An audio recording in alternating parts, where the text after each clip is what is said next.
Welcome back to another West Country Tech video. In this video we'll be taking a look at a site in Somerset who acquired an intercom system that could be integrated into their gate on their property. The intercom is connected to the recorder in the house using wireless links to send the signal across the site.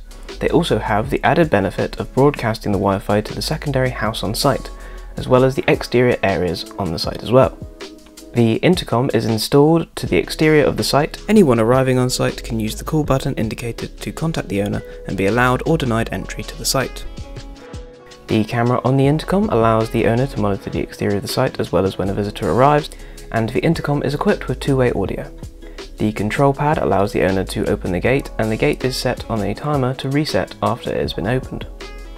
This can all be controlled via the control pad or all through the smartphone app as well, so the owner can operate the system remotely.